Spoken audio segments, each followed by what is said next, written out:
Hi everyone, it's me again. It's the history show tonight. It's going to be good.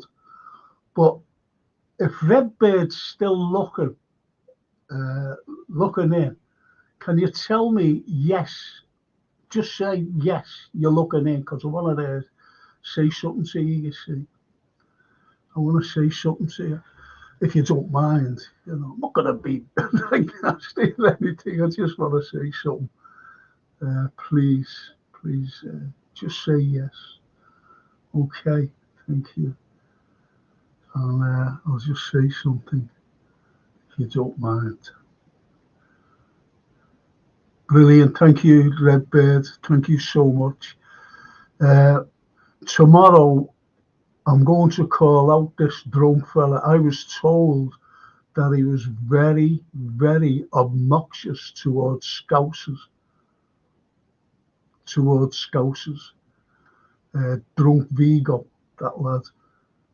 Drunk Vigo, very obnoxious. He called us, he said that we had zero mentality. We know nothing. They've got nothing. All Scousers. And that's from a fella with a phony name who lives in Canada. I was told by some people, you want to get onto this fella, he's calling Scousers for everything. So I'll be talking about that tomorrow night. I'll be talking about that on the football show tomorrow. Redbird, okay, mate. Thank you so much. Thank you. But I've got a good show tonight. I've got my great guest with me as well, the lovely Anthony, my good friend. I'll just go through these messages, and I've got to go through some things as well, like only a couple of advertisements, not advertisements, good turns. Darryl, evening, an evening great, Mr. Frank Carlyle and Mr. Anthony Brown. Nice down for the full house. And the Frankie and Anthony show, don't you just love it? Thank you, Redbird. I'll be talking about a fella later on. A fella, honestly, be good. Be good. Very, just come to your own conclusions about him. And let's see, Darryl. Just give me here's Frankie. Here, Mikhail. Even Frank, Anthony, and everyone in the chat. Hope we're all good. Yes, we are. We are, definitely. And thank you, Ian. Thank you. Yes, he was, and I put him in his place, Frank, and a few other Scousers joined in. He was disrespectful to us, and when I called him out, he tried to deny it. Well, I've got a couple of, someone sent me the things. I don't know what you call them, you paste and send on. So I've got them, so he can't deny it. Thank you, Redbird. Thank you, mate. Good fellow Scouser. Thank you. Paul Turner. Evening, Frank. Just called in to say hello and hope your back is okay. No, it's not. It's killing me. Look forward to seeing you tomorrow, says Paul Turner. Thank you. And our lovely Lynn. Evening, Frank. Evening, Lynn. Now, don't forget what Lynn's doing. She's doing at the end of next month, in the 20, near the end of the month, May. She's doing this.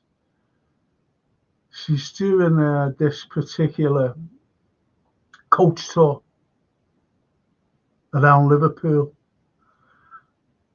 And it is good. Honestly, you'd love it. Stop for lunch. But it's around a Thursday or a Friday. It's a midweek, not midweek, it's a weekday. And it's really good. The weather's great. Bang, it's brilliant, honestly. And it's dead cheap as well. We get off the coach and, it's show you things. And so it'll be brilliant. it'll be brilliant. You know what I mean? So honestly, so I'll be talking about it more for Lynn because she's as Lynn says there, we have a ball. Of course, we have a ball, and it is. Thanks, Lynn, and it is. It's brilliant, honestly. And Mikey Lees, even if Frank, what do you think is going on at LFC? Find out tomorrow. Find out tomorrow. Please find out tomorrow on the football show. This is the history show, Mikey. Do you want a massage, Frank? I could do with a massage. To be honestly, I could. Redbird, when things go wrong, Frank, it's always us Scousers' fault. We all know that, of course. Of course. And if you disagree, I don't like saying this because there are some good people outside of Liverpool, non-Scousers. But, you know, if you disagree with them, whoa, they're right on your back. But more about that tomorrow. More about that tomorrow. And as that, I'll just end with this. Redbird Scousers for life, mate. And Mikey Lees, sorry, Frank. Anyway, I'm going to bring in my very good friend, international artist, Mr. Anthony Brown, and there he is. And a big vet, he's a big vet, by the way. And he'll be going mad as well, so there he is. Hi, Anthony. Good evening, Frank. Good evening, everyone. So what do you reckon? What do you reckon? Like, we've got no other guests on tonight, so it's going to be pure history, Anthony. Yeah. You don't mind that, do you? I love it, Frank. Absolutely in the element. As long as I learn something, I am a happy bunny, man. Well, we're going to do a format, another format. Not now. Not now. You know, we're going to devise another format, so you'll have to come on with us, Anthony, me, you, and Jason for the history show. Yeah. So we'll be Zooming. Yeah. You'll have to come over and pick this book up. God bloody we tried to get there this week, but I had you didn't. I bet you'd always say that to that one. Look, it's heavy. I know. Like reading. I'm looking forward to reading that so much. I've been checking bits of it out online because Derek has got his Facebook page set up with excerpts from the book, which is fascinating. You know me, Frank. I love history, but I love music. Music drives everything I do.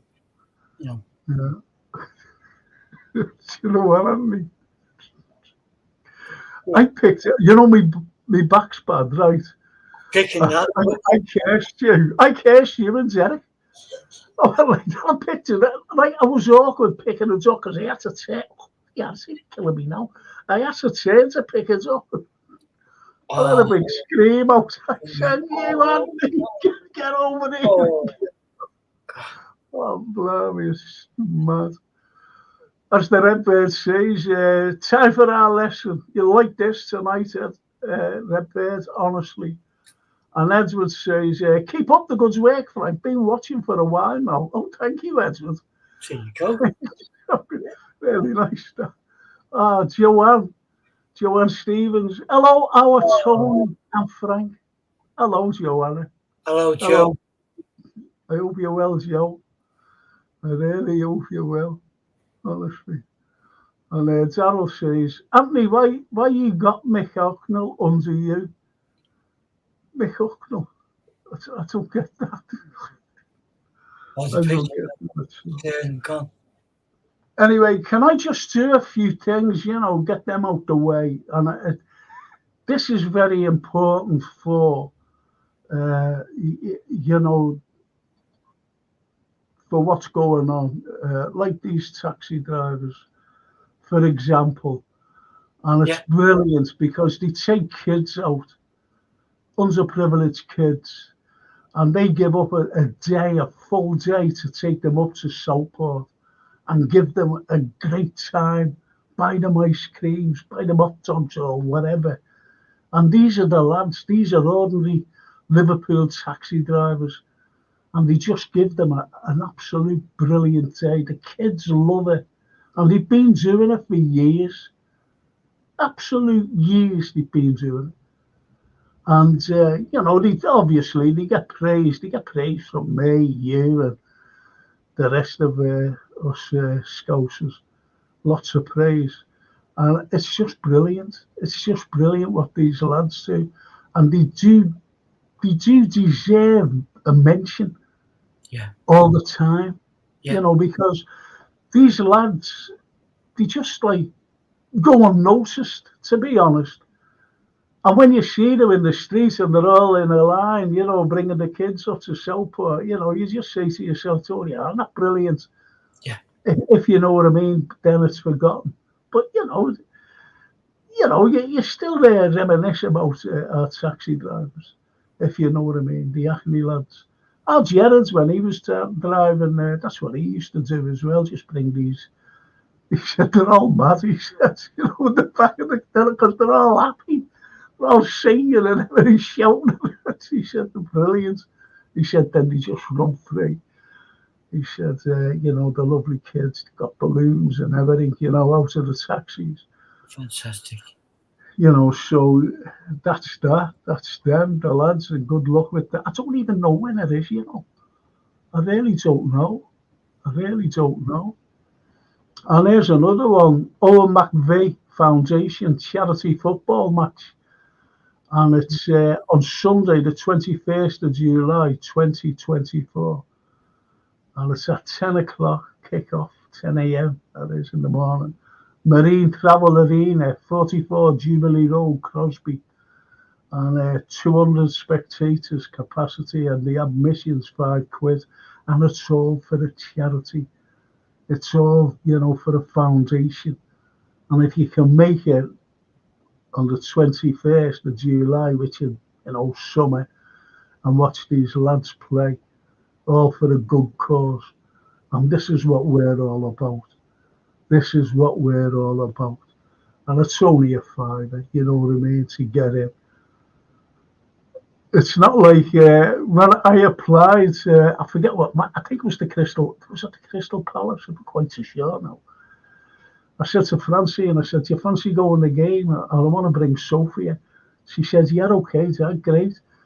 So the only places that were left was in the Annie Road stand.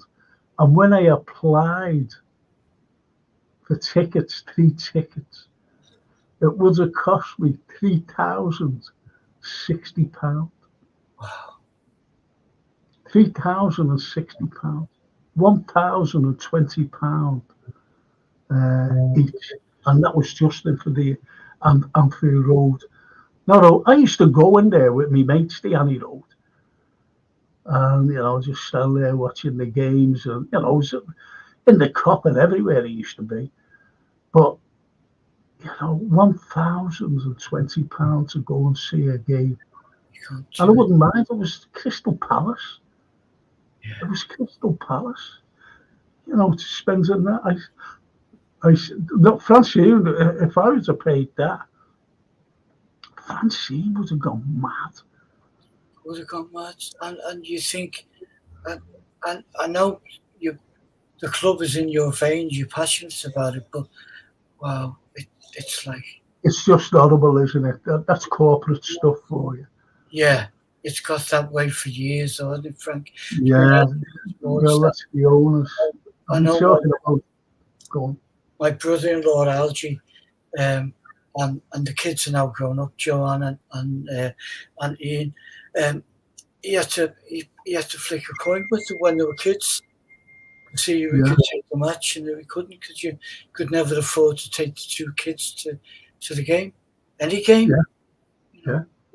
Well, I remember a few years ago taking my 2 grandsons with Francine. One grandson, James, with Francine. because I said to Francine, I said, we'll go for a drink in town afterwards. She said, oh, all right, Dad. And James was going to the pictures. Or was it James? Or was it Ben? I forget who it was. No, it was Ben. And that day, I paid for the tickets, and they were like 50 odd quid each, so that was well over 100, nearly 160, you might as well say. That was the beginning. Yeah. And then, like Ben was going the pictures. He was going to the multi-complex thing, and I forget where it is anyway. So East Lancs Road, you know that one. So I gave him, I said, yeah, there's 40 quid. There's your thing, and there's your fare down there to get a taxi. So I said, all right, granddad, thanks. I ended up that night, the whole day, and it cost me over 400 quid. And that's going back. No, it was James, because James is well older than Ben. So it was James it was. And I'm going back a few years ago. But over 400 quid, and that's just going out for a drink as well. I'm buying in there, for James as well. Like Coke. I had a Coke or a cup of tea or something. Francine the same. Yeah. And that's what it's like. It's just nuts. Absolutely nuts. But anyway, I'm sorry. Go on. No. Okay. Lead on. This is a comedy, divine comedy, free entry. Comedy at the Tempest. The Tempest. Having a clue. Tempest Building, Tyburn Street. Yeah, I know it. Liverpool. So anyway, big comedy showcase Thursday, the 9th of May. And it's with the acts, Francine, my daughter, Alex Tiggy, Jessica Corcoran, Rachel Fitz, Jack Pedley, Mike Strong, and Lewis Edmondson. So that's on this, that's on the 9th. So if you fancy a laugh, Yeah. you fancy a laugh, go down there. But I won't go because Francine swears, and I don't like to hear Francine swear, especially in a comedy act anyway. And Gary Rigby says, evening everyone, I'm late. Gary, or the star being made. And Gary says, is your daughter a comedian, Frank? It wasn't Coco. Yeah. Anyway, talents. My lovely Jean says, great evening to you at Frank Carlyle and Anthony. Listening in as I made my way home. Much love. Thank you. Thank you, Jean. Thank you so much, sweetheart. I DJ at the Tempest a few years ago, says Gary. Well, that's where Francie is. She's there on the night. You never go down there on the night. Get down there and enjoy yourselves and have a bevy and listen to the comedy acts. This is why the stadium can sound so flat and matchless. Yeah. Doubt half of them that can pay that money have a real, true passion. Good comment. Yeah. Good comment. And as I'll reiterate what I said when I brought my little granddaughter Sophia to see the Southampton game. And she said, what are you shouting for, granddad? I said, because that's what you do. She sucked. I said, that's what you shout.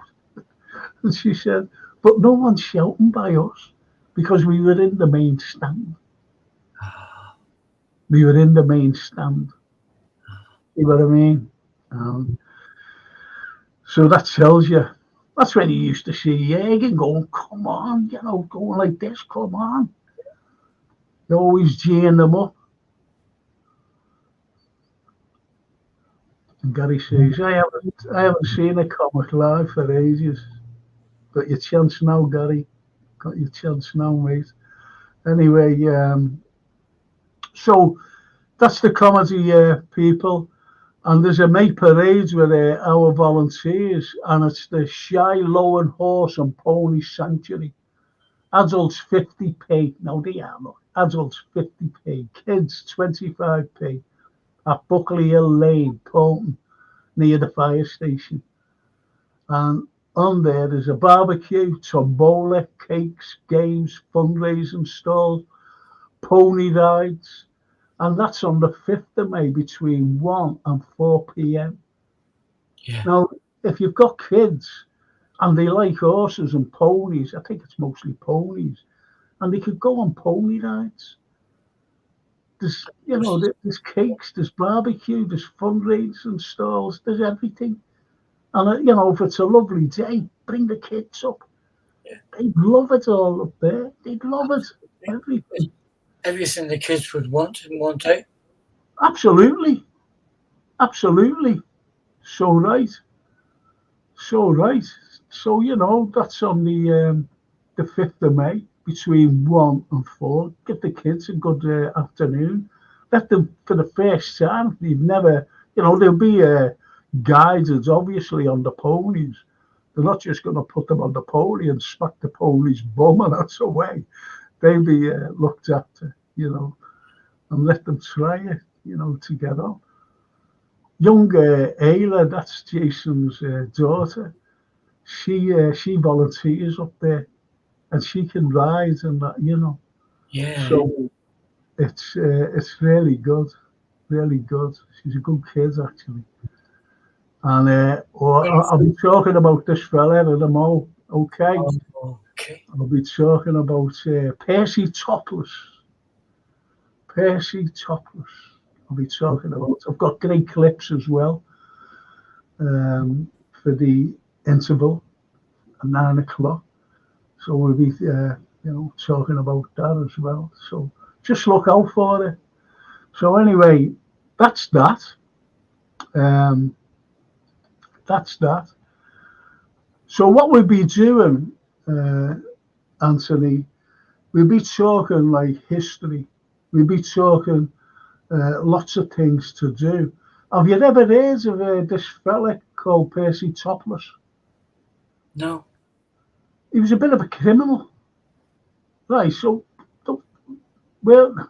First World War broke out. So Percy, he decides to enlist, and he gets into the medical corps. Only as a private. But what he used to do, he used to get dressed up as a officer. Like, coming home and back home, he used to get dressed up as this officer and put a monocle. So the family. Yeah, so people believed him, and he had this accent. I'll show you the picture of him in a moment. And anyway, there's a story about him. Some say that it's a false story, fiction. But when you look into it, like the establishment tried to deny that he was actually at this place, a table, in France, where there was a mutiny. There was a mutiny, against the establishment, against the generals and everybody else. Yeah. Why is this war going on? People are being killed every single day. Yeah. So Alan Bleasdale, if you remember, he wrote a play called The Monocle Mutineer. Yeah. Mark McGann. Paul McGann. Yeah, Paul McGann. He started as Percy Topless. Right. As Percy Topless. But they tried to deny it. But Bleasdale went on a book that he believes it, that it was actually him. Yeah. But as I said, like the government and that, no, he wasn't there, he had nothing at all to do with it, and because they don't want any working class fellas, to take any credit for anything, as you know. So anyway, they tried to deny it. And there he is here. Now, when the war ended, Anthony, he um, he got mixed up in criminal activity. Went back to his old things, And there he is. There he is. Like, he wasn't a bad-looking fella. Looks like Frank Sinatra. So we get back into his old routine Yeah. of criminal, and he was a murder. So the police went looking for him, and it was one of the biggest manhunts because he wounded a policeman as well. If you wound a policeman or murdered a policeman, they turn over every single stone until they solve it. And in some cases, they say they solve it, but they hang innocent men. I'm not saying this fellow was innocent, by the way. And anyway, they were looking for him, and I think it was in Penrith. He was seen, and then there was a shootout, and he was actually killed, Percy Tops, by the police in 1920. See, to talk about him, there is so much detail that, people say it's fiction. I'm not saying people, I'm saying certain establishment people saying that it was fiction. Then you see these authors and journalists saying, no, it was true. He was there. He was a mutineer, and he was gearing up the soldiers, to have a mutiny. Yeah. Dressed up as this officer, and that's him. But when you look at the same time, when you look up at the First World War, you've got the likes of Percy Topless, who pretended to be an officer. And when you look at the real people, and I mean people who were heroes in the First World War, and you, Anthony, have done a portrait of this man, Wilfred Owen. Yeah. Now, Wilfred Owen, he was born in Oswestry. He was born in. And he was in the clergy, and he went to Birkenhead as a clergy, working in this church. When war broke out, he went over there, and he was one of the greatest of all war poets. One of the greatest of all war poets that anyone could imagine, because he didn't write the likes of Rupert Brooke, who, if I should die, think only this of me, that there's some corner of a foreign field that is forever England, all this patriotic stuff. Yeah. He actually wrote about the horrors of war. Yeah. He wrote all about that. Like a journalist. Sorry? Like a journalist.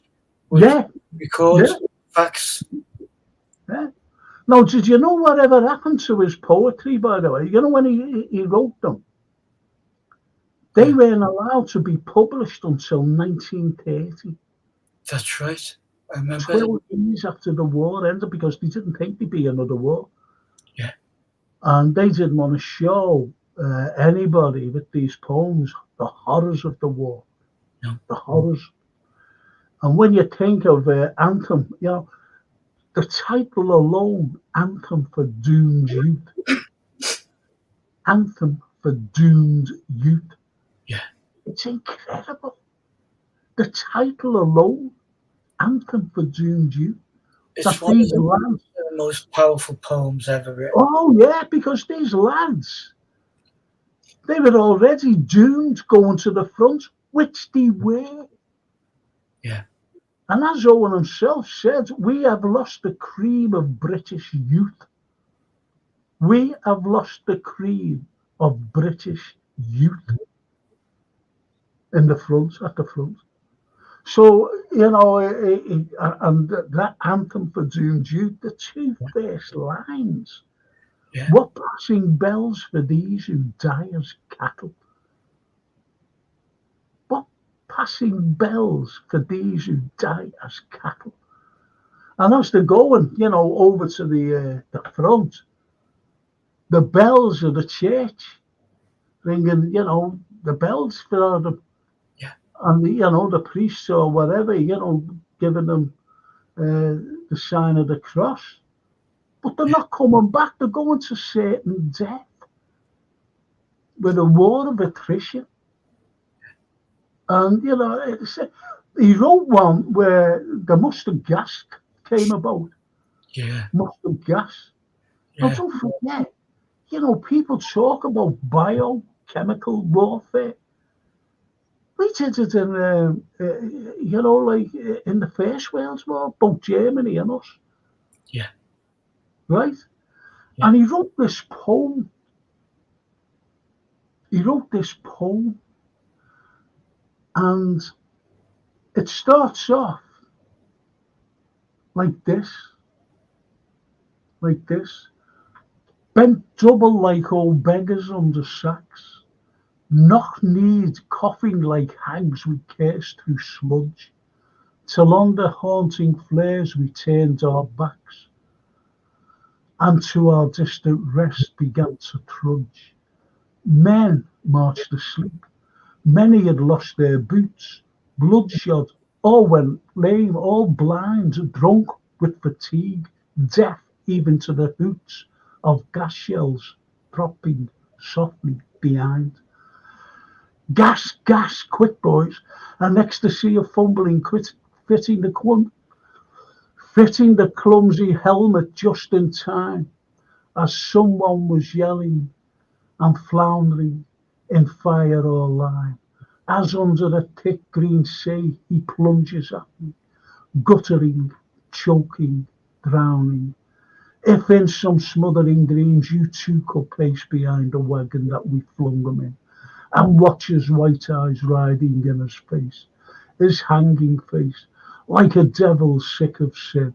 If you could hear at every jolt the blood come gargling from the froth corrupted lungs, obscene as cancer, bitter as the cud of vile incurable sores on innocent tongues, my friend, you would not tell with such eye zest to children ardent for some desperate glory, the old line, dulce et decorum est, pro patria mori. Meaning, that particular poem, it was written by him, but the title belonged to a great Roman poet and writer named Ovid. And he wrote about the Roman legions, for dying there, yeah, for their patriotism and the sweetness of death for one's country. yeah.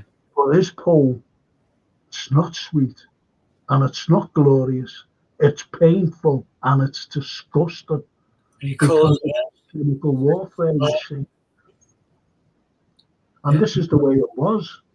It was all right. The likes of your had actresses, going on the stage, and they were all singing all these wonderful songs, and always coming out with that famous Rupert Brooke poem, "The Soldier." If I should die, think only this of me, that there's some corner of a foreign field that is forever England, yeah, and think this heart all evil shed away, a pulse in the eternal mind, no less gives somewhere back the thoughts by England given. So the likes of that he was thinking when he wrote this Rupert Brooke, he was thinking of one of the greatest of all speeches by Shakespeare, a fella named John of Gaunt, where he said, "This sceptred isle, this precious stone set in the silver sea, this fortress built by nature for herself against the envy of less happier lands, this blessed plot, this earth, this realm, this England, this teeming room of royal kings. That's what he wrote. And yet Rupert Brooks seen that, and how patriotic, and it is patriotic, don't get me wrong. And when he wrote that about England, and all this wonderfulness, and how great we are, that was always said on the stage, and it was said everywhere, and it was to entice you into the army, the young. Yeah. So everyone, Liverpool, but believe it or not, what had happened, Anthony, a few years before, that Liverpool people stick together, right? Yeah. And they went out on strike for the fabric of life. Because here in Liverpool, they were on a pittance. People were going to work in the early hours, when it's dark, and coming home when it's dark, and yet they couldn't put 5 meals a week on the table. They could only put 3. And they wanted some sort of a rise, give us something. Give us something. And they wouldn't, so they went on strike. And the government sent up 50,000 armed troops and armoured vehicles to Liverpool. And Churchill, the first Sea Lord, he sent in 2 frigates, battleships, to train its guns on the city of Liverpool. That's how bad it was then. Absolutely. In 1911. Yet, Anthony, in 1914, when they were saying, we're at war with Germany, because we declared war, it wasn't the Germans, we declared war on them. And there was, what Churchill said, we were very unpatriotic, because we went on strike in 1911, because they knew that there was a war imminent, but they didn't know when.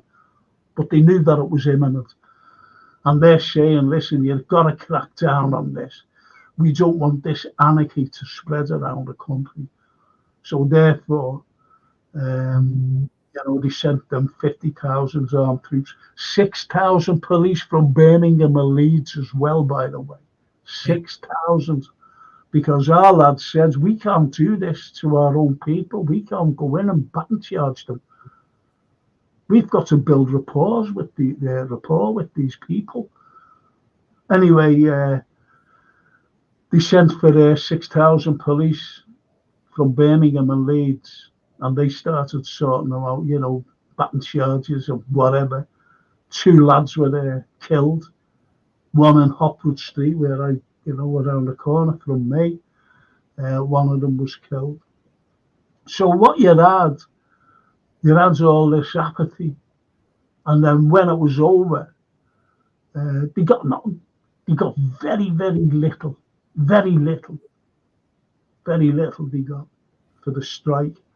And when war broke out, now don't forget, it was called the most unpatriotic, the Liverpool lads.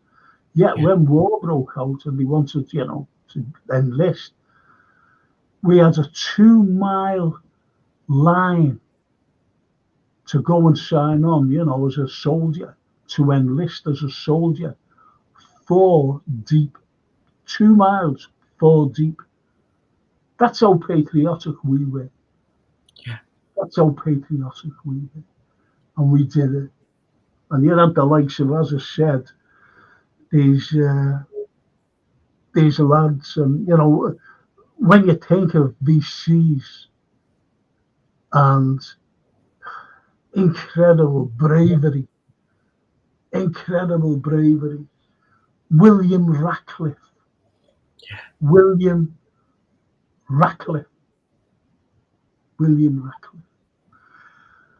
He won a military medal, which is the equivalent of an MC, a military cross that the officers got, rather than they wouldn't give a military cross, so they just called it a military medal, not a military cross, because that's like for officers, and it's the equivalent or next step down from a Victoria Cross. And this general who put the medal on him said, "You will win." This is to William Ratcliffe. "You will win a Victoria Cross." That's what he said to the lad. So anyway, now don't forget this fella. He was too old to enlist at the outbreak of war because he was a veteran of the Boer War. He was a veteran of the Boer War, and he said, "No, you're too old." He was only 30 odd. So anyway, he said, "Well, can I do something?" And he said, "Yeah, become a stretcher bearer." So he became a stretcher bearer. And when he became a stretcher bearer, Anthony, he went out into no man's land, bringing back the wounded, tried to bring back as many dead as well. But this day goes out and he sees this machine gun post killing lads, over the way. They were pinned down and they were picking them off. And he was in no man's land. And he's seen this young lad lying there, dead. And he looked at him, brushed his hair back, the lad's hair, that is, brushed it back. And he said, "I'm not going to let your death become in vain." So he took his rifle up. Because they never had any guns. They only had stretchers. So he took the lad's gun off him and rifle, and he went up, just shooting at this machine gun post, and he dived in and took them out. Took the Germans out. Took them out, and he picked up their big machine gun and started firing it, at the Germans. And he was shouting over to the lads, "Come on, lads, get out. You're all right now, go on." And them lads went to safety. And he just threw the gun down, picked the lad's rifle up, that big machine gun, German one, picked the rifle up, went back, put it on the young lad who he took it off, who was dead, unfortunately, and brought him back to the lines. And that, he got the Victoria Cross. And rightly so. It's like so many words are overused, certainly in modern times. I mean, you say hero and heroic deeds, and absolutely. And you know where he lived? St. Oswald Gardens. He lived there with his. The sad thing, the poignant thing, really, was that when he used to he never ever married, and he lived with his sister and her husband, his brother-in-law, in St. Oswald Gardens, and they passed on. And he used to walk around, very upright, and kids, especially kids playing football, used to say, "Good morning, Mr. Ratcliffe," and "Good morning, boys." He was very modest. And unfortunately, no one had seen him for a few days. So they entered the house, police, and he was dead. They found him dead. So, he died on his own, and this was a great hero. This was a lad who fought in the Boer War and the First World War. Yeah. An incredible man. And the other lad, who should be named as well. There's loads, there's loads. So I will do a special show on Victoria Crosses. But let me mention this lad. And I think it's one of the greatest stories ever. He's from Birkenhead. From Birkenhead, over the water from us. We are now. Yeah, you are now. And anyway, this lad is in a canal with his mates, and they were trying to wade across, and they were being pinned down. Pew, pew, and obviously some were being killed. And he says, "Oh, F this." And he said, "Where are you going?" He said, "I'm going to get them." He said, "This is we're all going to die. I'm going to take them out." So we waded right across the canal onto the other side of the parapet, jumped up on it, and ran towards where these Germans were, and just dived in. Then all of a sudden there was plumes of smoke and dirt and everything else, and they never seen him again. So he was mentioned in dispatches. So he was awarded the Victoria Cross, this lad.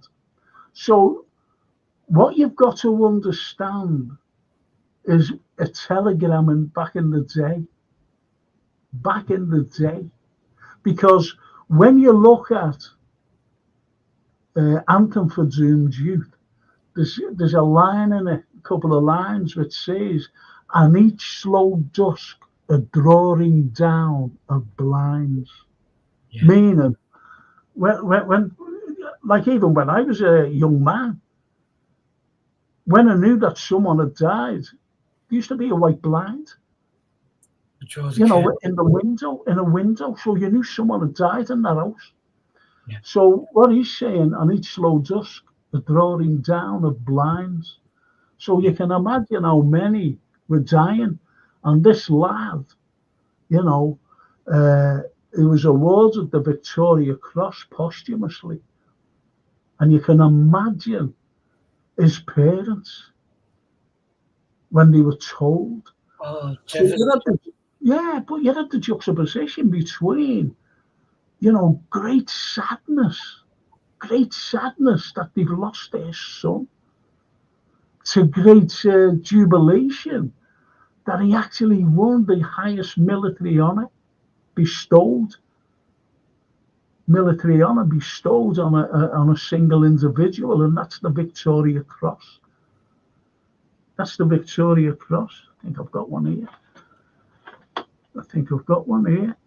And, to be awarded one of these, which is phenomenal, is incredible. It's absolutely incredible. One of those. You see, that's a Victoria Cross. Isn't that brilliant? Yes. And so they were elated, but also they couldn't get over his death. And, if you'd have asked them, would you rather your son be alive or have a medal? They'd just say alive. Yeah. Alive. But, he did his duty. He saved other lads. They live because of him. This is their thoughts. They live because of him. So, you go, great, that's it, smashing. But anyway, at the end of the war, if you could imagine someone going and, on this John Davis's door, parents' door, at the end of the war, and they opened the door expecting I don't know what they were. It could have been the next door neighbour, it could have been the cousin or whatever. And when they opened the door, it was the son, John Davis.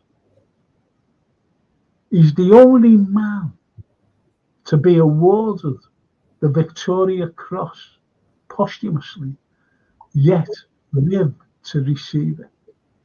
Because the lads thought that he was dead, when the plumes of smoke, and they never seen him after that. Yes, he would. The Germans. But he was taken prisoner. So he has to wait till the end of the war before being released. Isn't that a fantastic story, Anthony? It is a fantastic story. Yeah.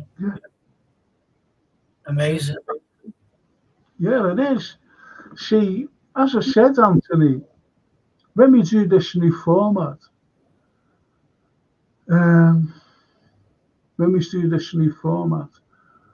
I'll be certain things I'll be talking about in history.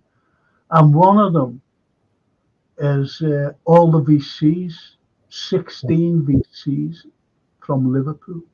16 we've got, from the first to the last. And it'll be fantastic stories. fantastic. You know, stories of, and that doesn't include that John Davis, because he was from Birkenhead. Yeah. You see what I mean? He was from Birkenhead. So, you know, unfortunately, his name is not on the town hall. His name is not on the town hall simply because he wasn't born in Liverpool. So what you've got, see, this is what I do. When I bring people out, and this will be on the day if you ever come on the coach tour, you know, to these lads out here and girls, never come on the coach tour. I'll be bringing you into the Hall of Remembrance, and I'll be showing you the list of these lads who perished. Who perished. It's like the greatest of all, in my opinion, the double VC, Noel Shavas. Yeah. Now, Noel Shavas came with his dad when he was a kid, when he was a child, and his dad became the second Anglican bishop of Liverpool Cathedral. Yeah. So he was a kid when he got here. And his name is not on the thing, albeit that there's a Shavas room. A Shavas room, because he was in the Liverpool Scottish. He was in the Liverpool Scottish, if you know what I mean. So I'll be talking about him. I'll be talking about how he won, not one, but two VCs. And he was mentioned. If you get mentioned in, you know, dispatches, normally you win a VC. He was mentioned on no less than 15 occasions in dispatches. Absolutely amazing. Absolutely amazing. And this is what we've got with Liverpool. This is what we've got with Liverpool and the VCs. And I'll be talking about them all. Talking about them all. Yeah. And some of them is remarkable. He's included, by the way, you know. Yeah. He's not included as the 16 because, unfortunately, he was from Oxford. But I will talk about him. So you might as well say 17 VCs. Yeah. We're talking about. You know, that's in the new format of the history thing. Yeah. And, you know, so it'll be fantastic. It really will. And let's see what our people are saying. Let's see. Lynn Harris says, brilliant. Not many have held a Victoria Cross. Do you mean like that? Do you mean like my one, Lynn? Yeah, like that. And, you know, people don't believe me that I've won this. You know, they just think that I'm some historian who, and yet I've got a Victoria Cross. And, you know, people don't ask how I won it. Shall I tell you how I won it? How did you win it? Right. I went to Goodison once, and I was awarded the Victoria Cross. When I went to see a derby game. Oh, I shouldn't have said that because there's Reds on it. I'm sorry, all you Blue fans. I'm sorry. It was just a... Tomorrow's the football show. It's shocking. Redbeard says, the parents must have been both shocked and delighted. Yeah. Yes. Can't go there, can you? You know, you've got the juxtaposition, as I mentioned before, about sheer delight when they, you know, when they first heard that he won a VC, and the sheer grief of losing the son. And as I said, if they were to be asked, what would you rather have, your son or the Victoria Cross? They would have just said, my son. Yeah. Our son. So that we can see him every day, talk to him. You know, so, but it was, I think it's one of the greatest stories. And And Norman says, "You better get that, Frank. Someone knocking at your door. Have you ordered a pizza?" "No, I haven't ordered a pizza. Behave yourself." Oh, GW, even in Frank and Anthony. Oh, he's a great fella, this fella, because he's on the same political forum as me, GW. Really nice fella. And we acknowledge each other. There's another fella named Big Basil. Big Basil.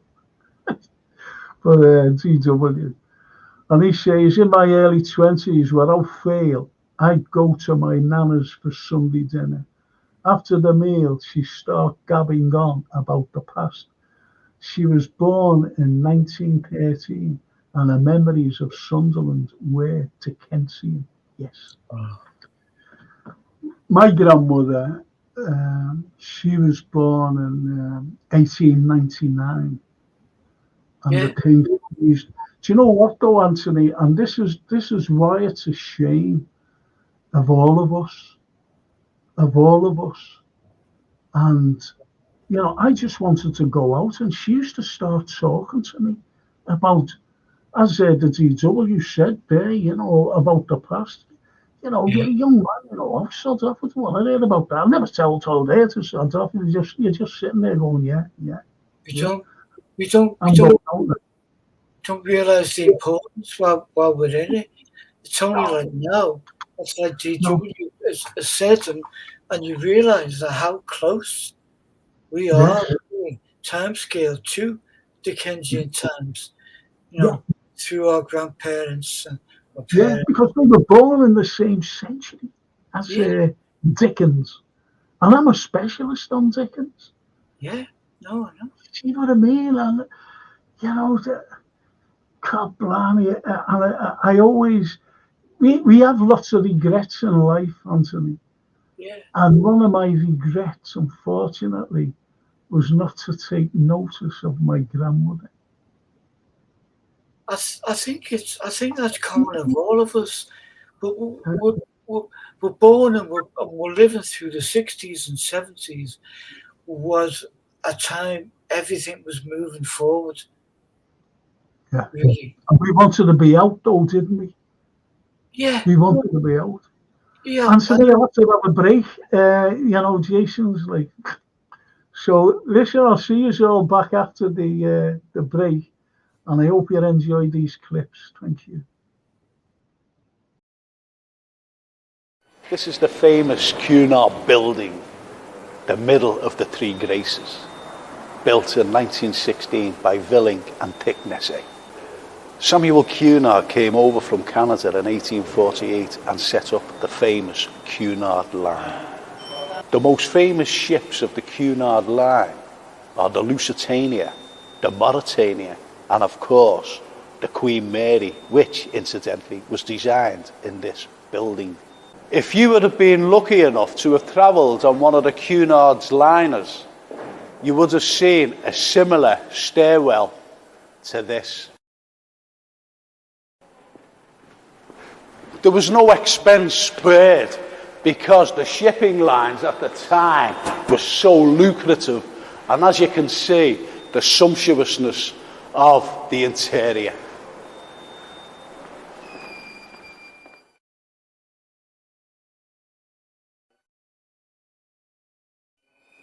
The architects Willink and Thicknessy deliberately kept a part of the original dock wall built by the French prisoners of war.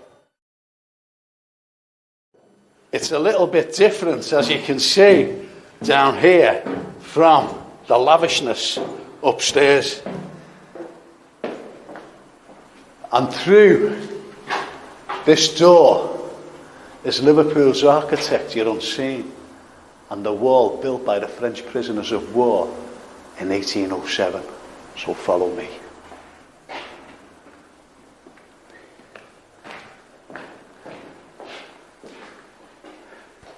Here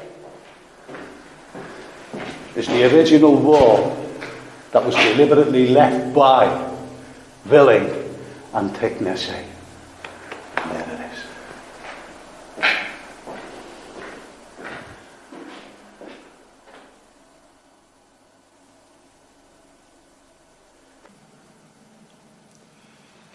This is the magnificent boardroom where the plans for the Mauritania and Cunard's flagship, the Queen Mary, were actually designed. The boardroom is a masterpiece in itself. Just look at the spectacular views of the Mersey. Incredible.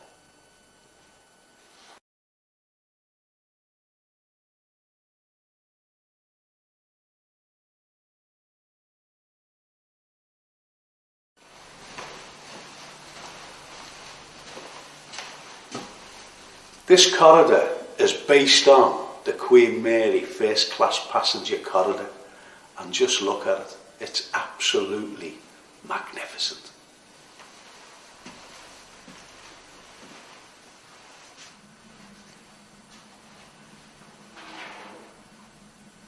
Today, the offices are used for legal services, and they still have to make a cup of tea, but in this case, it's no ordinary kitchen. They have their own galley, or, as in this case, their own mess room.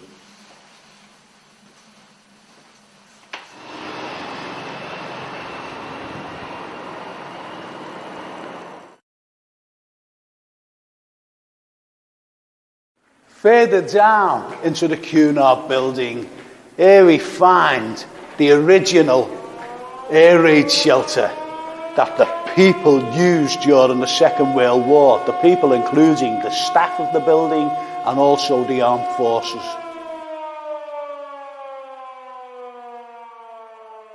How do we know that it's the air raid shelter? Because all the clues are still here to say that it was.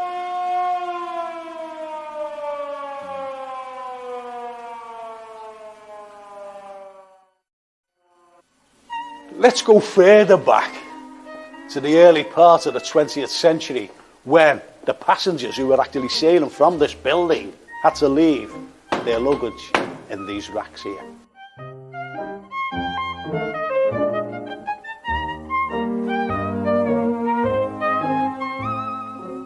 Everybody's talking about smoking bans. Let me tell you, it's not a new thing.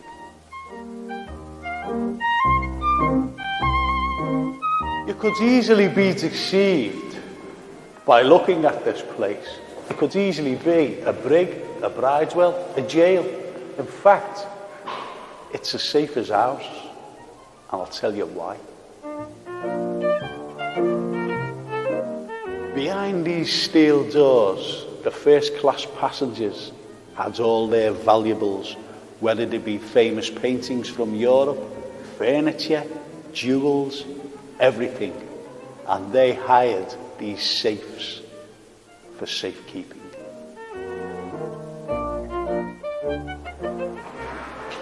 The rooms were very basic, as you can see, but at least all the valuables were kept safe, except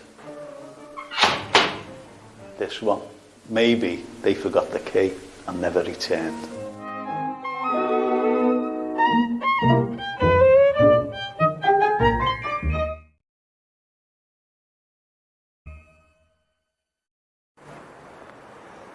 This is the finest neoclassical building in the world, designed by Harvey Lonsdale Elms.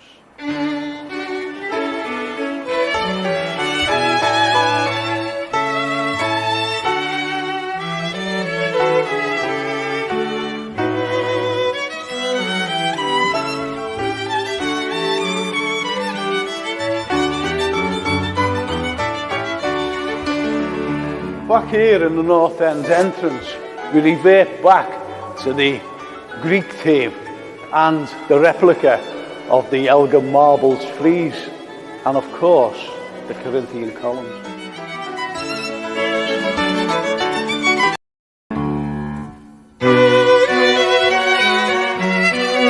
The statues in here represent the Greek theme, except for this gentleman here in the middle, Henry Bood, who represents the railway and his invention of the couplings that brought carriages together.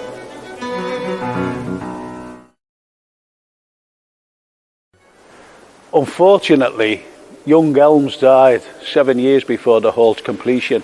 His mentor, Professor Sir Charles Cockerell, had taken over the design of the interior, and as you can see, it's Roman interior.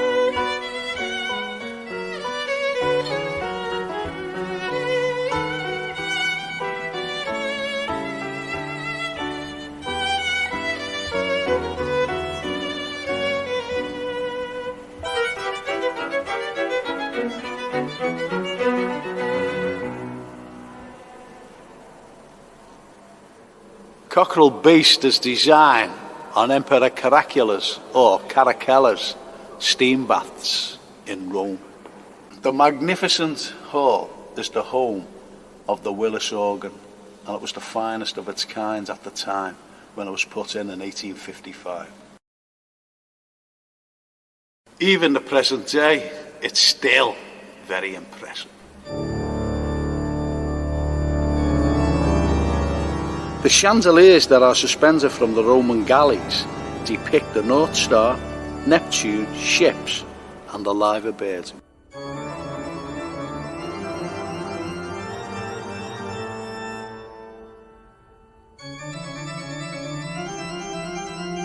What a lot of people don't notice is that sculptors and engravers leave their mark. Just have a look at this one here. If you look closely at the angel on the back of her head, as beautiful as she is, she has a Christ-like figure looking skyward.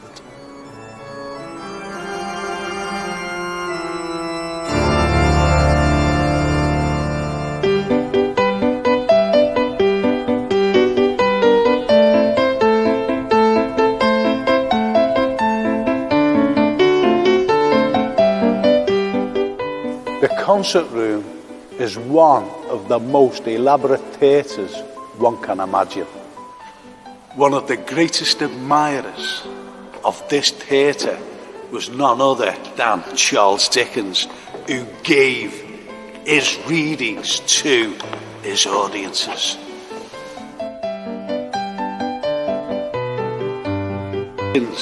What they didn't know was that the stage was full of illusions.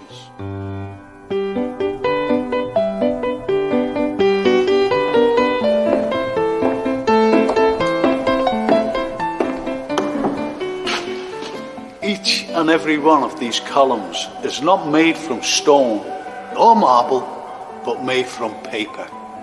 In fact, paper mache. And again, these wonderful nymphs that keep up the balcony, what are they made from? Again, are they made from marble, stone? No, just a few bags of plaster of Paris. And another illusion is the dome. But is it really a dome? Because when you look through the mirror, you can actually see that the dome is actually flat.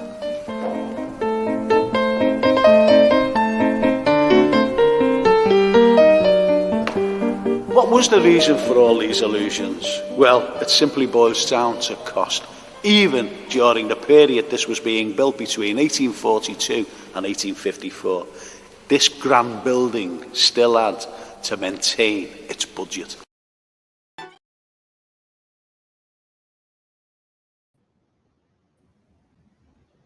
Did you think of that, Anthony? It's fantastic. I so remember when you took us down to in Cunard building, and I thought it was the most poignant thing, one of the most poignant things I've seen in my life, when you see those cases and the story you describe, and people's comings and goings and stuff, and you felt like you were part of history then. Yeah. But obviously St. George's Hall as well is just magnificent, isn't it? Oh, Frank. I'm gonna. What I'll do, I'll ask Jason on the next to put the outtakes on the end of that DVD. Yeah. And you want to try the way I'm trying to describe the Willis organ is incredible. Yeah. And it is funny. It is funny, you know, even if I say so myself, because some of the outtakes on it is, it's on the end of those them stories, you know, on that one particular. Yeah. DVD and put that Yeah. Willa Sorgan. I couldn't get it right. And don't forget, I had no script. Any of those things, I had no script. I just went straight into it. Well, there's always that scary bit as well when someone says, "Okay, you're live, Frank. 1, 2, 3, go." Yeah, And actually, yeah. I defy anyone to get it. So, And I always remember as well, I was in St. John's Gardens and we were filming. And, we'd have a couple of takes. And there was two ladies who was, up and away on my left. And they were looking down. I thought, just like two Liverpool women. Just like looking to see what we were doing. So anyway, when I did the film, and I had to walk past the camera, we got it spot on. Said the last thing, and I just like carried on walking past the camera, and it was a perfect take. So anyway, I seen these two ladies, so I walked up to them and I said, "Hello, how are you?" And they said, "We are nice." And I said, "Oh," I said, "Where are you from?" They said, "Moscow." They were from Moscow. I said, "Why are you?" They said, "Yes, we enjoy Liverpool very much." And they were Muscovites. wow. He said, "That's great what you're doing there. What was you talking about?" And I told them. So, it's things like that. I've met loads of people. Yeah. I was up in Rodney Street once, and this lady come running over. She threw her arms around me, and she said, "Oh, Frank," she said, "we've got your DVDs back at home." I said, "Where's that?" "In Australia." Garai. Wow. And they just come over on a visit to Liverpool. Wow. Lazy on her husband, That's the beautiful thing about technology now, that you can bounce these wonderful images, talks, history across the globe, and people will see them. Yeah, And certainly to see it in. I mean, there's parts of Liverpool which is very like Moscow. Um, the buildings, the we have got it all here. We really have. We yeah, just got to keep hold of it now. yeah. Well, there's one question that came to mind as you were doing the St. George's Hall. The, when was the court added, and was the court always going to be part of the plan? No, no. So I tell you what happened. Yeah, They were running out of money, and the judicial, I can't say that bloody word, but anyway, the law courts, they yeah, were wanting to build, they were actually wanting to build a massive court thing, building just for courts, yeah. right? And where it would have been situated would have been on Commutation Row. Okay. So they went anyway. So they started negotiations with the courts, the law courts, and they said, "Listen, what if we put a law court in St George's Hall, both a criminal and a civil, a criminal court and a civil court? Yeah. It'll save you a lot of money, but help to finish this all up." So they went, "Yeah, okay." So that's how the two courts, both the civil and the criminal court, came into St George's Hall. And of course, Simple. the cells below. And the cells, everything. So they did everything for them, and that's how it was finished off. That's Yeah. how it was finished off. Wow. It's incredible, isn't it? And How then so? that became a life force of its own. And as we Oh, talked about in the past, some of the most horrendous and um, miscarriages of justice and oh, yeah, court cases that have been held there, and it's quite an eerie feeling to walk up those stairs from the cells in St George's Hall, and then you yes, met with such grandeur, absolute wonderful. You know, it's like, wow. See, I did a paranormal thing in there. Yeah. Because I've seen a couple of things with my own eyes, and so I talk about what I've seen with my own eyes, if you know what I mean. Yeah. So if someone tells me certain things, and you go, well, like certain things, and you say, well, I'd like to see that for myself, if you know what I mean. Yeah. And I had a terrible experience in St. George's Hall, because as it was shutting down, I gave a series of lectures on a Tuesday and Thursday, daytime, to certain groups of people. Well, that was started in the April until the September, when the refurbishment started. So it was completely empty, the hall, from April, because they were preparing, for the eventual refurbishment of it. Yeah. Anyway, what had happened? I used to take them down into the cellar, into the holding cell from the criminal court. Yeah. So where's me, talking to them, and I was giving this, I was giving this murder trial, and he was found guilty, this fella, but apparently he was innocent, Wow. and he was sentenced to death, and they hanged him, right? They hanged him. He always professed his innocence, but you're talking the 19th century, and it was very, very, very rare that you had your sentence, turned over, just get carried out, carry on with it, bang, gone. So anyway, I was talking about this particular, I forget his name, actually, and I was talking about him. So when I said, I would just like to go down into the holding cell where they brought this fella, waiting to be taken away to be hanged. And obviously they all went, oh yeah, because they were all sitting there in the gallery, court gallery. And I was standing where, where the accused used to stand and sit.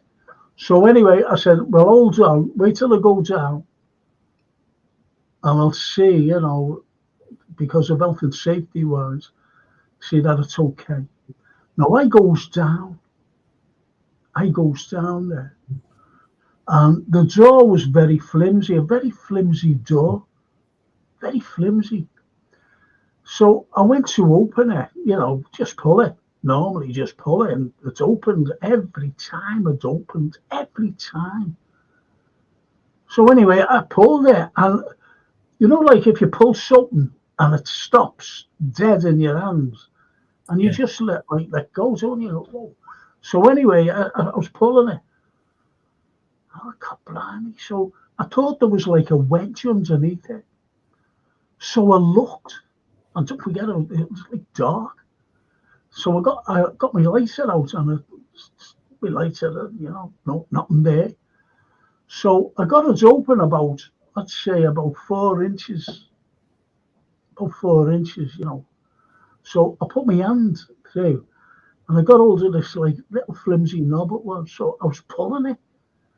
So I went, wow, what's wrong with it? So I got my lighter out again, and I looked through that gap on the other side to see if there was a wedge or something. Nothing. Nothing. So I went, oh, that's strange.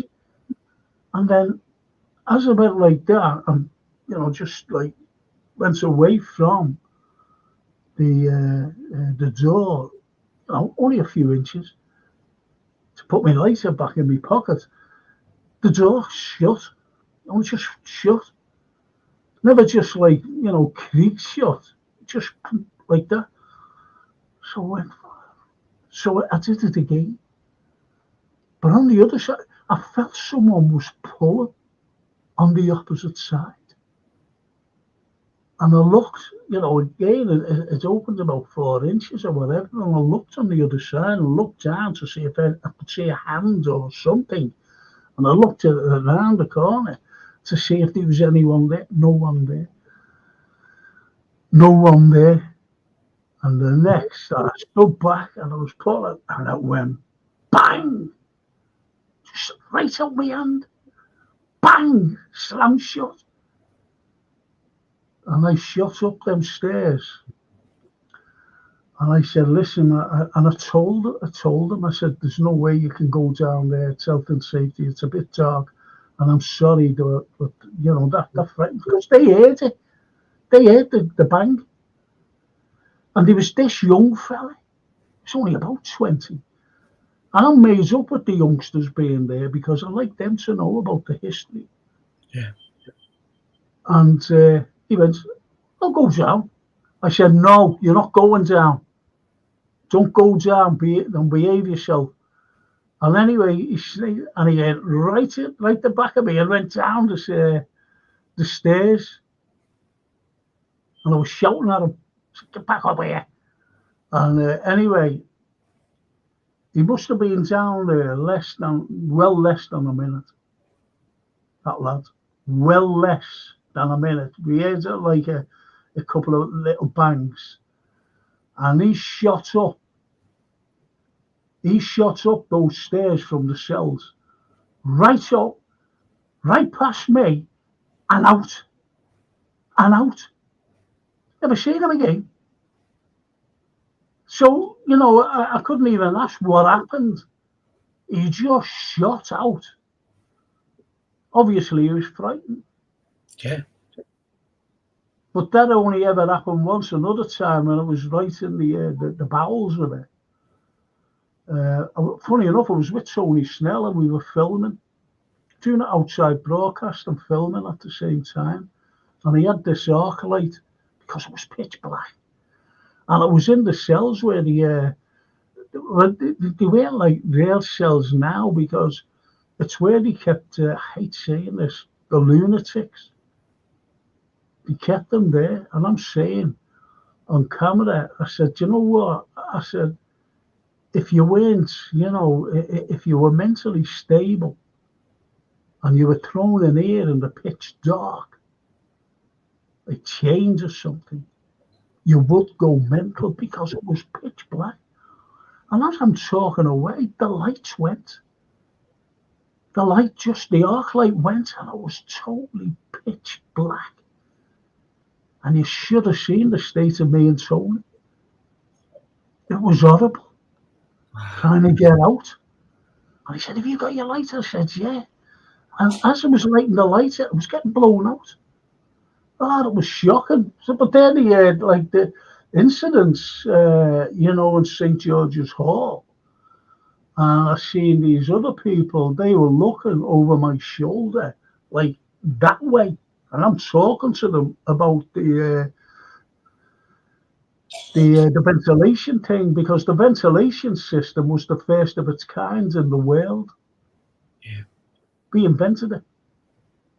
We invented us. So I'm talking to them, and they were all over looking my shoulder. So anyway, when I stopped talking, I said, well, who was you looking at? They said, those 2 workers. I said, there couldn't have been any workers down here. Anyway, when we got back, they said, no, there's no workers. We asked the people. They said, no, they're not on site at all. Not until September. So there's no workers down there. And one of the other fellas said to them, what would he dress like? He said, just ordinary, shirts and waistcoats and scarves around the necks. And he said, they're always there. Victoria, they're always there. Bloody fans don't know that was a being out, but it frightened the people as well. Yeah, So I mean, I'd heard stories when we were there. We spent some time there with the exhibition and stuff, and the lead in, and after and stuff. We got to know great bunch of people who worked there. Some worked there for years and some hadn't. And they told us stories of various ghosts and happening. Some have got names and some haven't. Yeah. And but we never saw anything.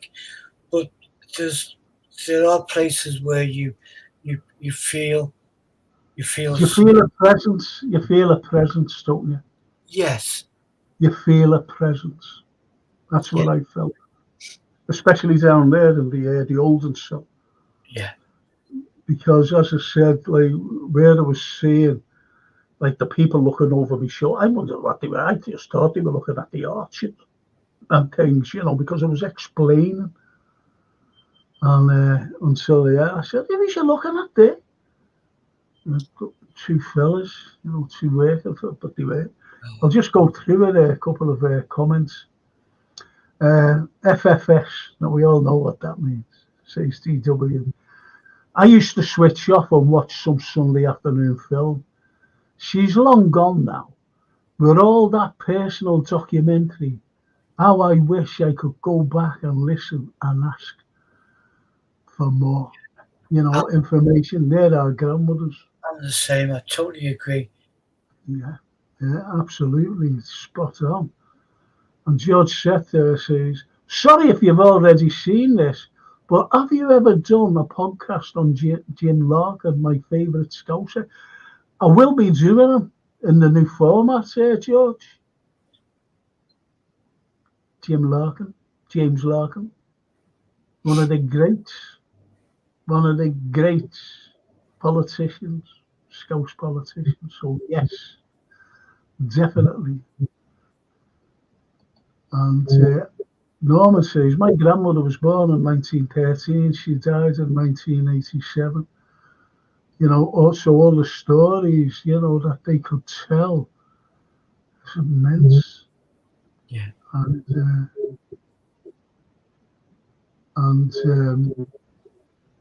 that stunning woodwork in that corridor certainly was. Yeah. It certainly was. And when was this, Frank? 1995? I wonder if it's the videos. No, they were done around the birthday of Liverpool, 800th birthday. That was in 2007. Yeah, 2007, and for the Capital of Culture, 2008 and 2009 and 2010. That's when they were made. So that's when they were made, DW. And Mark Simon says, such a shame someone took away the marble. Oh, don't get me started on that, Mark. Outside the fascia. I wonder if I could put my hand on it. I've got the original. Oh, it's somewhere, I can't bloody see it here. I've got the original plans of the frieze. Yeah. And then there was two lads. One named, what was his name? Michael Foot. No, not Michael Foot. Oh, I forget his first name. But anyway, Martin Foot. And he was a Liverpool lad. And he was a sculptor. And he lives and works in Florence. And he did a small frieze. And he took a certain, I'm not saying what now, but he took a certain person out of it. And he did this, and it was brilliant. And he said, I could get you this, shipping, everything insured, get us up, everything will be included, marble, and it will be £2 million. There it is. Yeah, There it is. absolutely. And just imagine that. Oh, amazing. See, no matter how you look at it, Anthony, St. George's Hall isn't finished. So we offered for 2 million. Now, don't forget, this was we had a big budget of 1,060,000, I think. Just imagine 2 million of that budget. That would have been up now. That would have been up there now, marble. And it's just mad. They refused it. They refused it. And when I was again in St. George's Hall, and they had the floor up, this fella came over to me and he said, "Hello." I said, "Oh, hello." And who he was the actual owner, or one of the owners, of, St. Helens Glass, is it? No, that's it. Yeah. The glass firm. And he said, what we could do, and I forget how much he said, I think it was only around 200 grand. We could put a floor, unbreakable, unscratchable, free from condensation, everything, a glass floor, so everybody can see the Minton tile floor. And that didn't get done. That didn't get done. What opportunities we've had. And the thing I've got, if anyone can remind, I think Jason will remind me, I've got, as I said, the plan of it. I've got it here somewhere. I've got it here. And the other fella who designed it, and you know this fella well, and I've got it here. And it's a cracking drawing. And do you know who that was? Tom Murphy. Tom Murphy, yeah. Yeah. Got it here. Nothing. Absolutely nothing.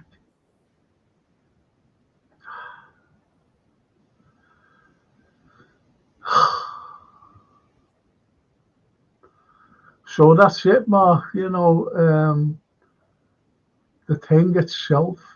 That's it. That's it.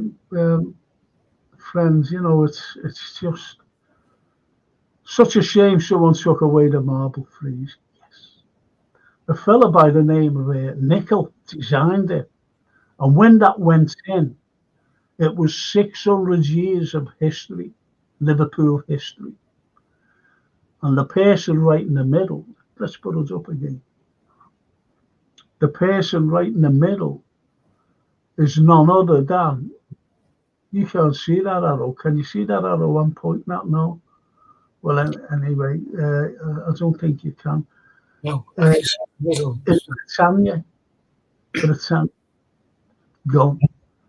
When I take people around, I show somewhere, not saying where it is, and it's you see it's like a thing, where a statue was, and it was a statue of Britannia. And when the war began, they took it away, and they still haven't found it. They don't know where it went to replace it. I always show people this. So if you ever go on the coach tour, I'll show you so. Yeah. But it's just amazing, what we've done. DW, paper mache, visual spin. Yes. Redbird, wow, fabulous. DW. What will exactly. Artificial intelligence, absolutely. Grandeur or establishment intimidation. Intimidation isn't not what they were often attempting when building these palaces of injustice. Yes. Yes. And Lynn Ellis, that Heritage Centre at St George's Hall, you have to book to pay and go and see it now. Should be free. Yeah, I've said that. Should be free, yeah. Always Of course, was. it's a public building. It's a public building. And he's only a great story, that. He's a LMO. I'm not saying what that abbreviation means, but we all should know. And I've experienced something similar, so can empathise with that. Obviously, that's the paranormal stuff. Yeah. And the Redbirds got to go catch up on the replay. Brill as usual. Thank you, Redbirds. See you tomorrow, I hope. Good night, Redbird. And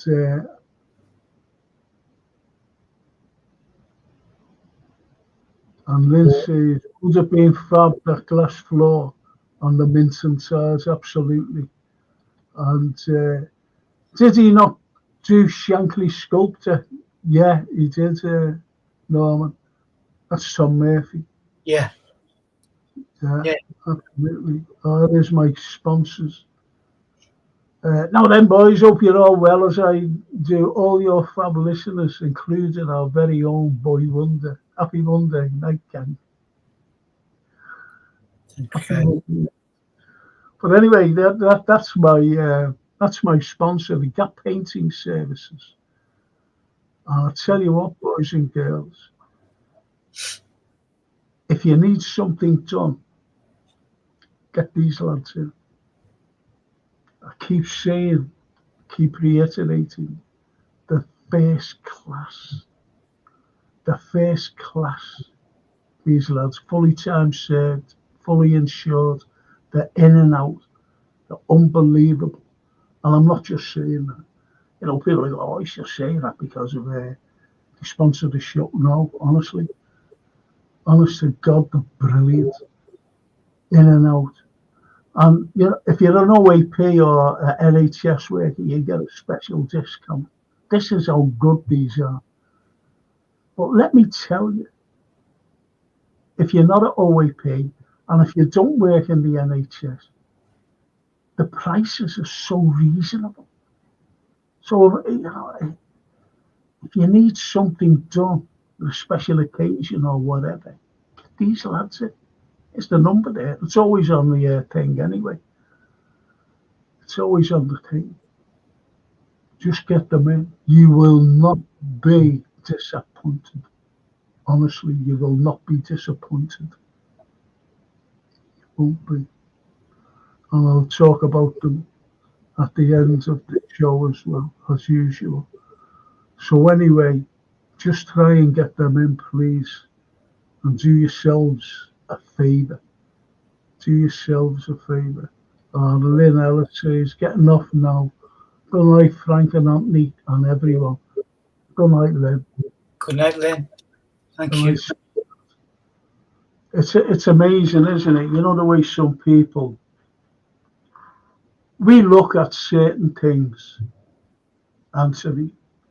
We look at certain historical things. Yeah. And we wonder why, or people wonder why, well, why haven't I heard of that before? Why haven't I heard of such a thing? Yeah. And it's because it hardly gets mentioned by historians, by, you know, especially national. Yeah, school teachers, everything. We're deprived of so much information that, you know. Yeah. Absolutely. You see, the way I look at it, when you talk history, and this is why I'm going to have a format, and one of the formats is ask questions. If you like that question there before, have you done Jim Larkin? No, I've never done. I've done them like in lectures, but I've never done them on here, on this particular show. I have done them on other shows, not not this, what we do now, because we switch channels, Jason and I. So, but I will be doing them. As I said, I'll be doing VCs. I'll be doing some of the most remarkable architecture. And it's just like when the DVD, when the film, the clip, and I went back to see what sculptors did, Yeah. just leaving an afterthought, which was fantastic. When you see the Christ-like figure on the back of the angel's head. Wow. Yeah. And so I'll be showing things like that as well. Yeah. And in the summer, I'll be doing a film, of Liverpool. I'll be doing a film of Liverpool. And it's going to be great. Believe you me, it's going to be great. And we're going to have some people whom you know, and I'm looking forward to that. Looking forward to that immensely.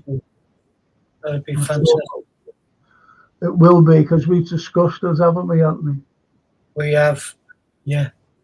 And it will be. And then once it's up, it's there forever.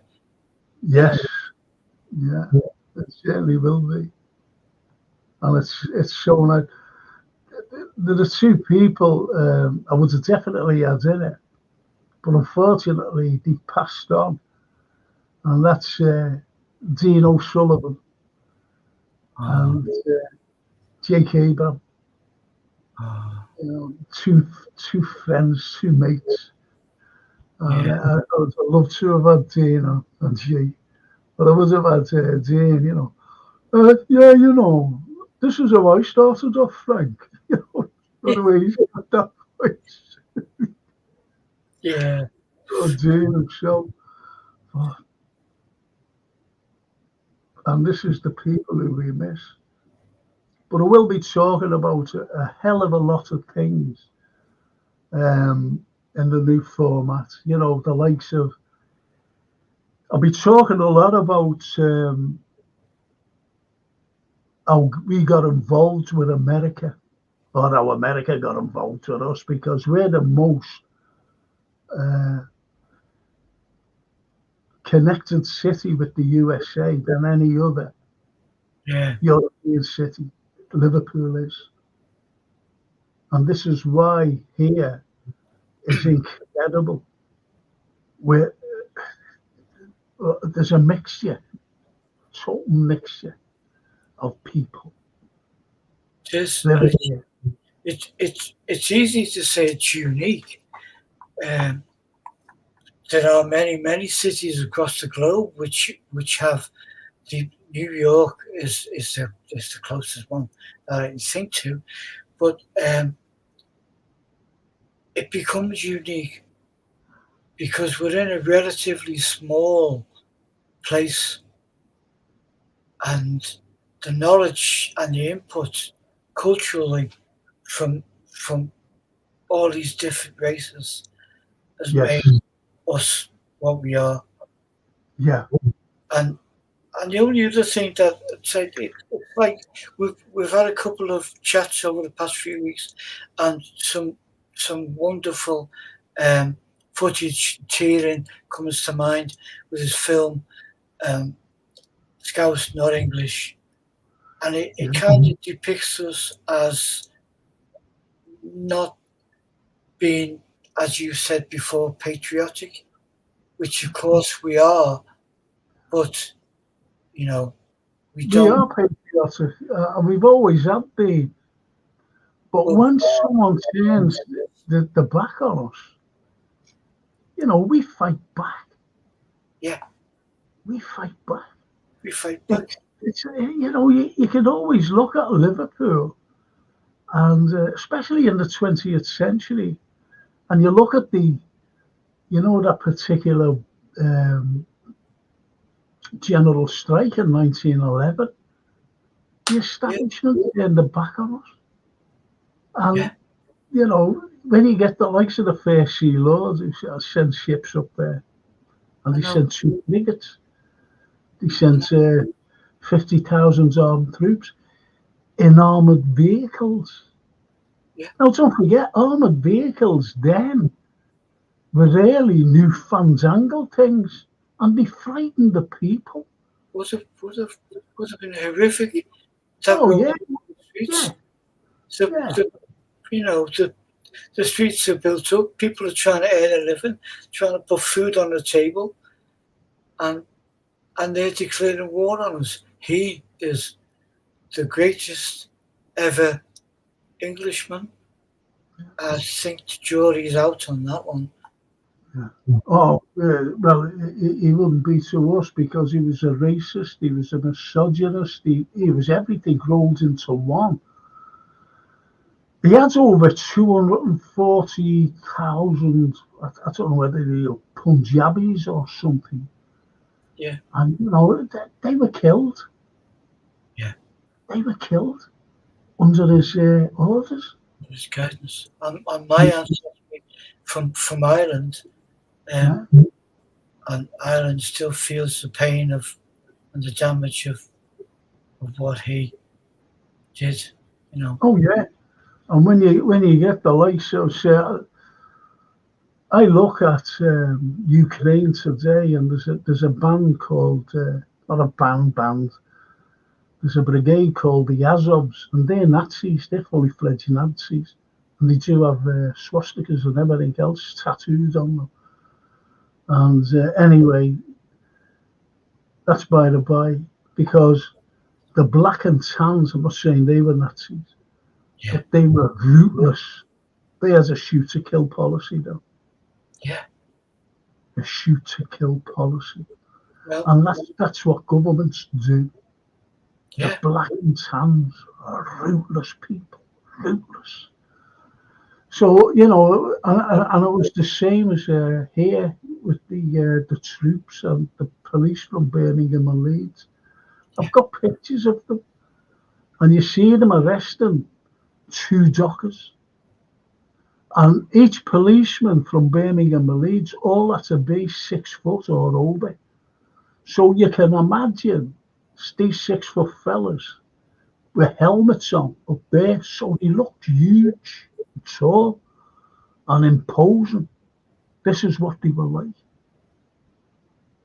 Yeah. This is what they were like. And so, yeah, they were very intimidating.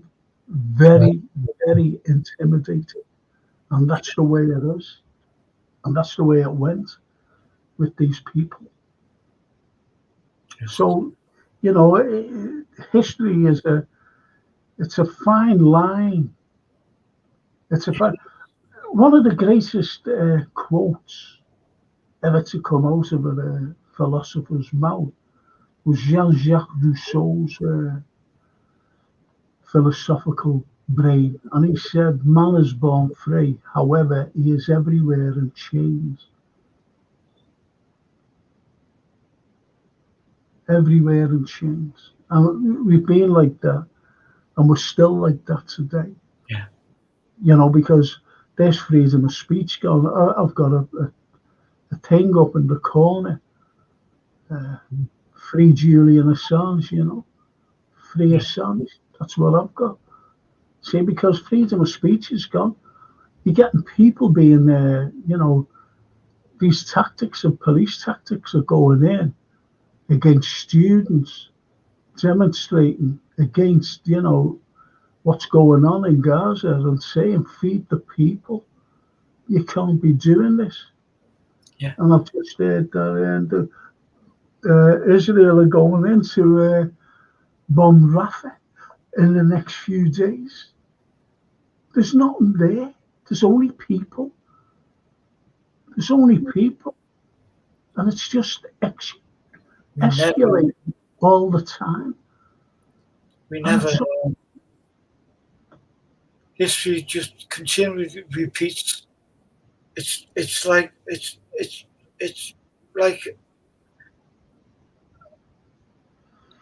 just this clone of black clouds that keeps copying every so many years, and we know why, and we can get into a massive argument about the, um, the the financial benefits to some of every warfare, and there is, and you have, um, but it ultimately it's evilness that just constantly repeats.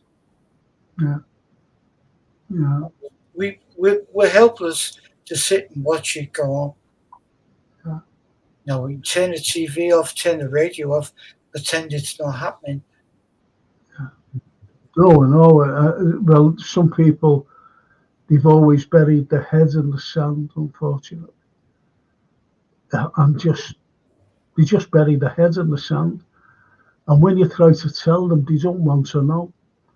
Then a while later on, they try to tell you, "Oh, have you seen what's going on?" and try to give you yeah, told you that ages ago. What's going on? Why didn't you take notice then? So take no notice of those people. Just say these two comments.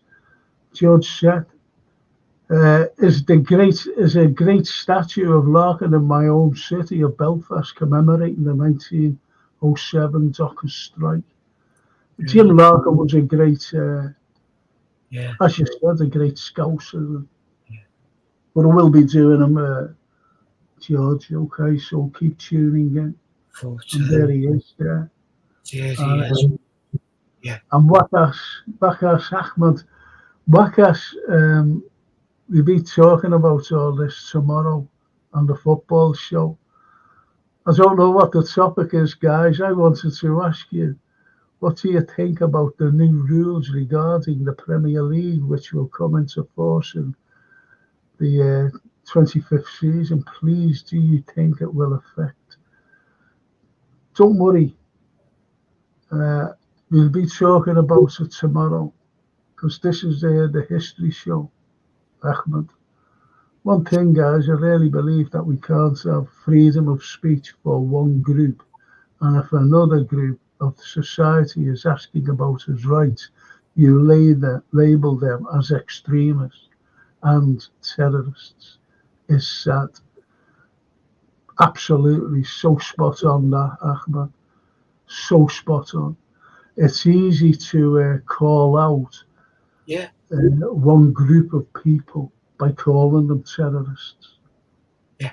and that's wrong. That's wrong. Then they get labelled all around the world. They get labelled, and that's wrong. But anyway, tomorrow night, people and Ahmed and everybody else, I'll be doing a football show. I might start it at 7 o'clock. I've got to wait for Jason to go. Are you be able? No, I'm starting it at 7 tomorrow. I really am. And there's a reason why. So I'll be starting it at 7. I forgot to tell Jason tonight when we were chatting phone. I'm awfully sorry, Jason. I hope that's okay. But anyway, live broadcast tomorrow, Frank and guest. That's Tuesdays and Thursdays. But tomorrow I'm starting at 7. And don't forget, Gap Painting Services, people. Please get hold of these people if you need any sort of painting done. And it's both domestic and commercial. So just get in there, get these lads. If you're in the NHS, you get a special discount. If you're at OAP, you get a special discount. And it'll be well worth it because they're in and out. No disturbance, no nothing. They're in and out. Okay. Well, anyway, this Ahmed, just go on. Last one. Guys, I was born in Greater Manchester. I honestly believe it's time that all of Ireland, Scotland, and Wales have their own ways. It's simply not possible to control a huge territory when we are struggling. This is it. Well, I think the Scots now will want to go away, be independent. from Westminster. That's the way I look at it now. And I think Ireland one day will become all Ireland. I really believe it. Colonialism has finished. You've got America struggling with their empire. And, you've got the whole of European nations, especially in the West, being vassals to the states. Vassals, think about that. And the word, the terminology, vassal states.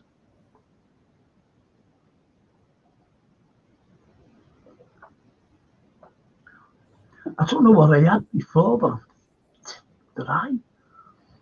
So anyway, I'm going to finish on that. I've got my little football show tomorrow and got painting services. As I said, if you need somebody in, please get them in. They are superb.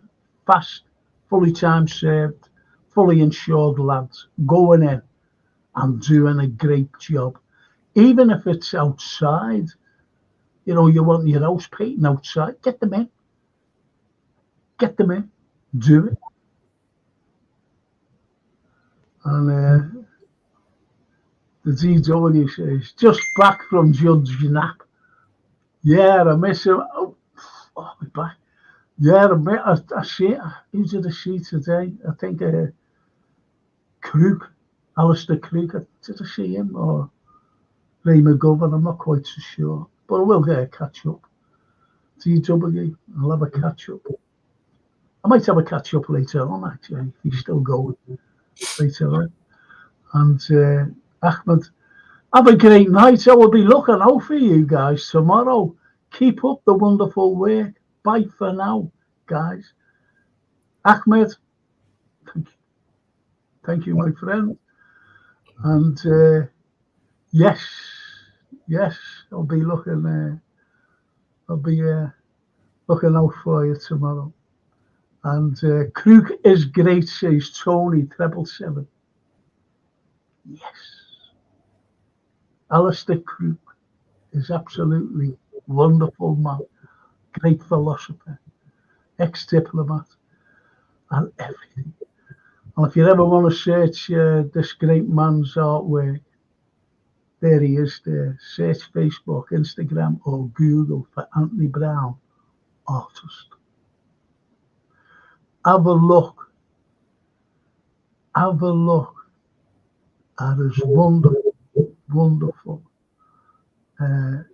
pictures of the Beatles. Incredible. Even Jimi Hendrix played the guitar with his teeth. Even could play behind his back. Incredible man. I didn't know he was in Russia. He's in Russia now. Yeah, because he's a diplomat, isn't he? Because I know he lives in Rome. Says Alistair. I'll catch up your tonight's show too. Go for that. Thank you. And as Tony says, he speaks the truth, absolutely. Good night, you and Anthony, and live says the DW. Good night to you. Good night, mate. All the best. Yeah, he's a cracking fella, He's honestly really nice. And this Tony Colonel McGregor, another great man, absolutely, Tony, absolutely. These are lads who are, same political platform as myself. Yeah. We seek the truth rather than the silly propaganda that we get week in, week out. It's not propaganda anymore. It's just pure blatant lies. It is. Trying to tell people, it's just lies. What did